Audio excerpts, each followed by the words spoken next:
Hi, everybody. This is David Nevins for Citybiz List, and welcome to our program today. And we continue with our discussion in conjunction with the Bridge Alliance, which we're calling Repairing America's Broken Democracy. And toward that end, we have as our special guest today, Mr. Graham Bodie.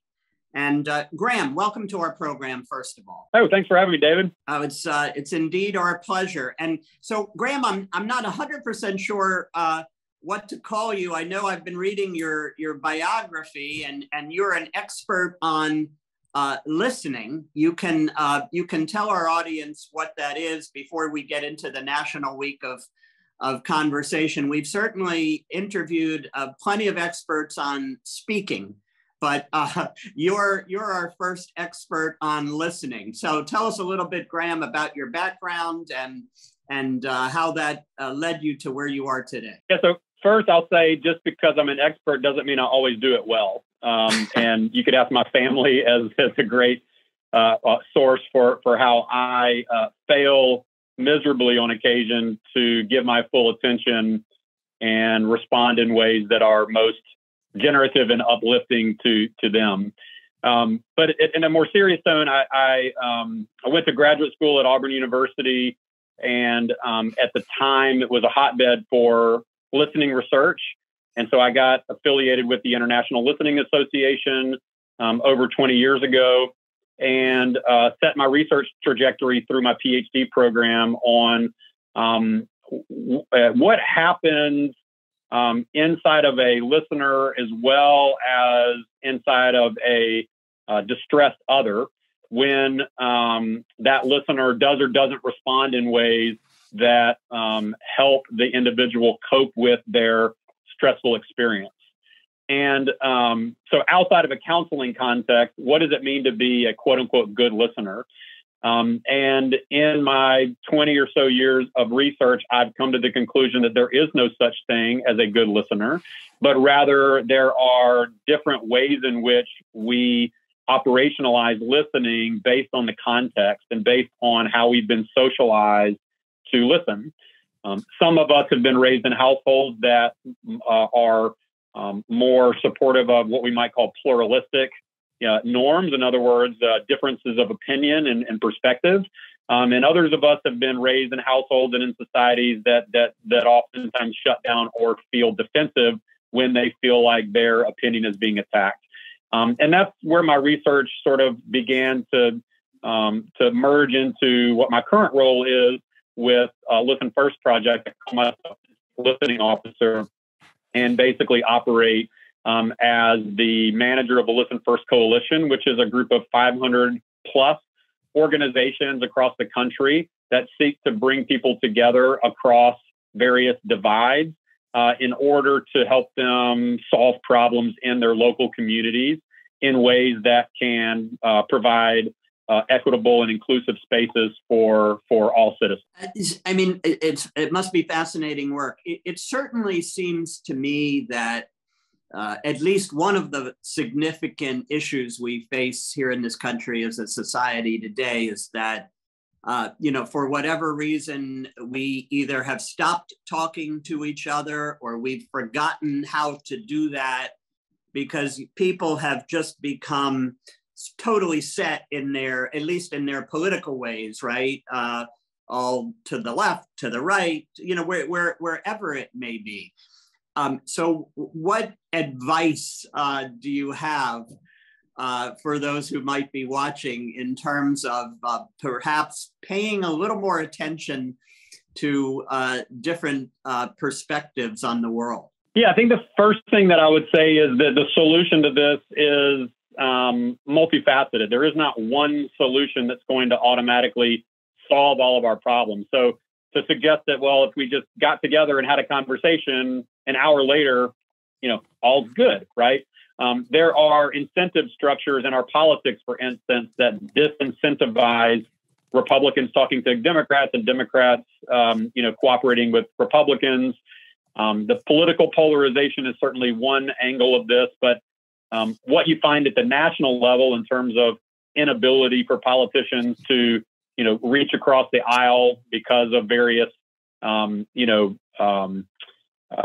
various structures that are, there that create barriers to that possibility. In the local community, that's less of an issue, mainly because local communities have local problems that are complex in and of themselves and require various people from across the community to come together in service of those. And there's no better example of that than if a tragedy hits the community. All of a sudden, people are there boxing, canned goods or doing clothes drives or cleaning up, debris, or whatever the situation is. And it's those kinds of community projects, whether they're service-oriented projects or dialogue-oriented projects, that we consider fundamentally important to showcasing not only the possibility of dialogue across difference, but the necessity of dialogue across difference, both at the local level and the national level.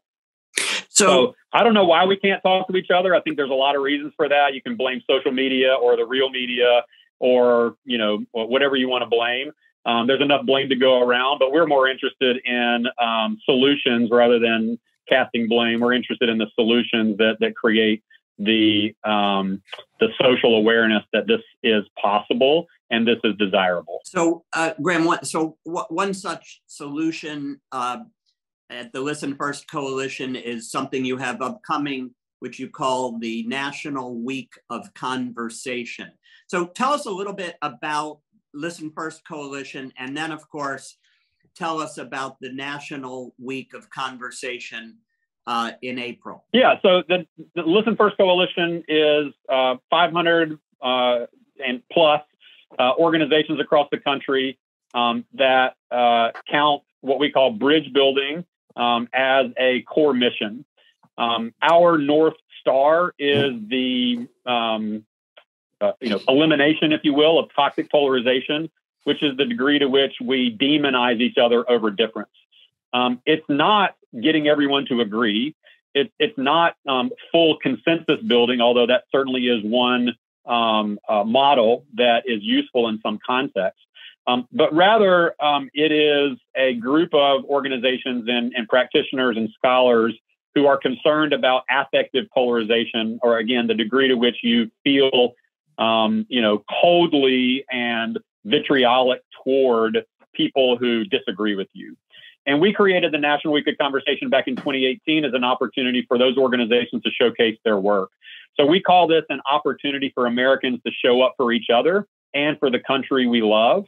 We say that it's created for those exhausted by division and hatred, what More in Common's Hidden Tribe report calls the exhausted majority, the 80 to 90% of Americans that are sick and tired of the contempt and the toxicity, and they want something to be done. They want a national campaign, and this is that campaign, a campaign that lifts up opportunities and resources for everyday Americans to enter into conversations that can rekindle relationships, and, as we say, help us to relearn how to be the we that we know we can be. So tell us a little bit specifically, how can we all participate in the National Week of Conversation? I know you have a lot of cool events and activities.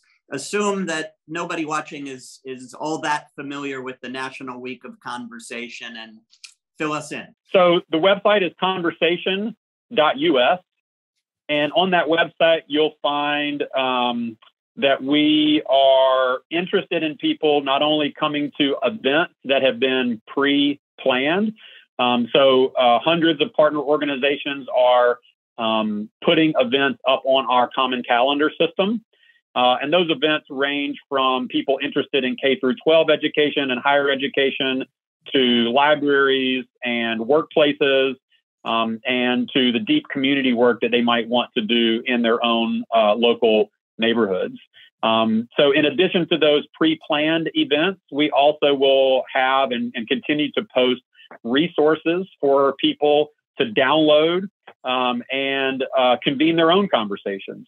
So whether you have been estranged from a friend or a family member over a difference of opinion that you ended up fighting on Facebook about, or at Thanksgiving, for instance, about.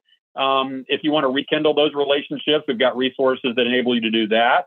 If you have contentious issues that are happening at your school board, we have resources that can enable you to reach out to your school board members, or if you are a school board member, to engage other members of your school board in difficult conversations around important issues at the K through 12 level. So that website, conversation.us, is a repository for both pre-planned events that are run by our partner organizations, as well as resources for everyday Americans to download and use in their local communities. And again, it's conversation.us, right?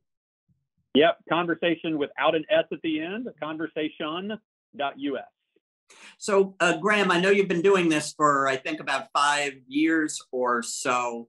Share with us some impactful stories that have essentially urged you to continue with this effort, because you know you're making progress. Yeah, thanks for that opportunity. Really, that's what we're trying to do, is to lift up those stories. And one of the most memorable is back in 2021, we had somebody in a school district outside of Indianapolis, Indiana, reach out. And she was concerned because her community was recently featured on the nightly news for death threats to school board members because they voted on a mask mandate.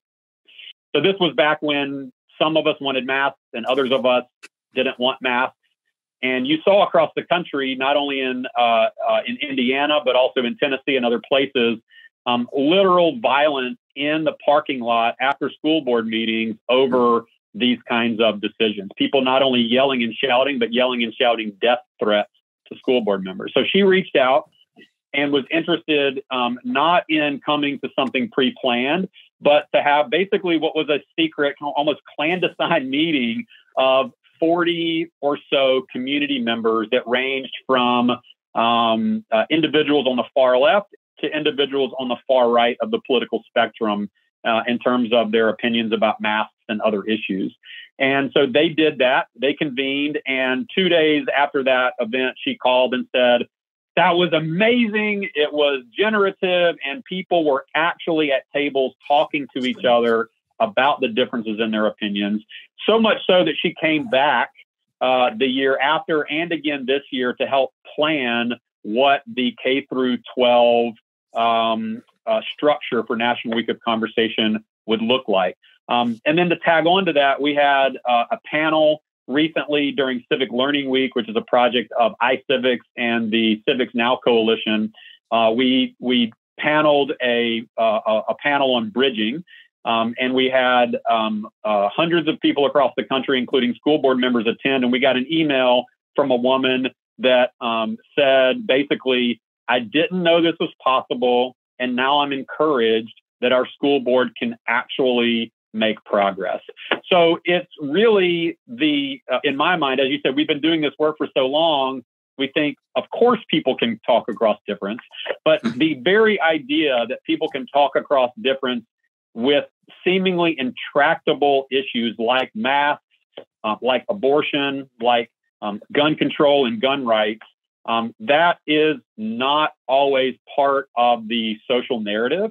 It's certainly not the case that everybody has drank this Kool-Aid. And what we're interested in is, making sure people are aware that there are, in fact, other ways to engage with each other than yelling death threats in a parking lot, or those more, before your community results to violence, give conversation a chance. So, Graham, lastly, so with the National Week of Conversation upcoming, and you've told us how we can learn more and reach out, but what's the simplest thing, the easiest thing that our many thousands of viewers could do to just help you know that your National Week of Conversation was a big success? A piece of advice for us. What activity can we engage in? So the simplest thing to do is go to conversation.us and hit the Join Us button, and to sign up for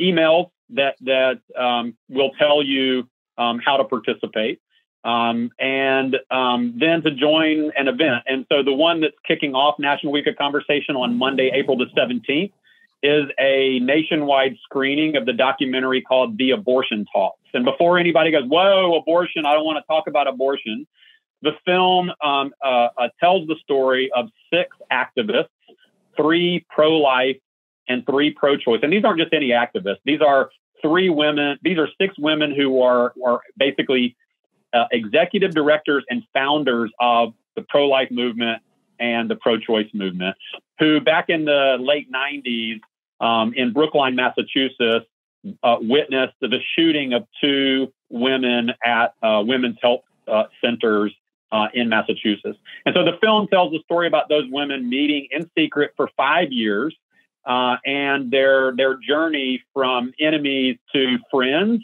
who still fundamentally disagree with each other on the issue of abortion, but have found ways to lower the toxicity in the public sphere, the rhetoric about abortion from both sides.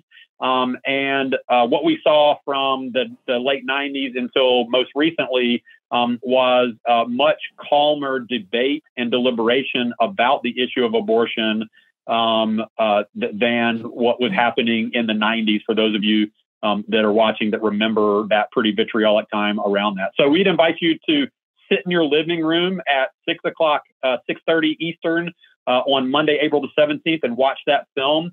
And then figure out ways that you can bring the spirit of dialogue across difficult issues to your own community. Good advice. And the name of that film again, Graham? It's called The Abortion Talks. The Abortion Talk. And I guess the advice of your organization is just to talk with one another, whether about that topic or any other, that for every person talking, hopefully there's someone listening, and maybe we get to a better understanding of one another. Yeah, if you really want people to know your opinion, listen to theirs first, and I guarantee you they'll be more open to trying to understand who you are and why you believe what you believe. A good piece of advice. Dr. Bodie, thank you for joining us today. Thanks so much, David. This is David Nevins for Citybiz List, and another of our conversations in partnership with the Bridge Alliance, and it's all about repairing America's broken democracy. So thank you for joining us today. We look forward to your joining us the next time as well. Thanks again.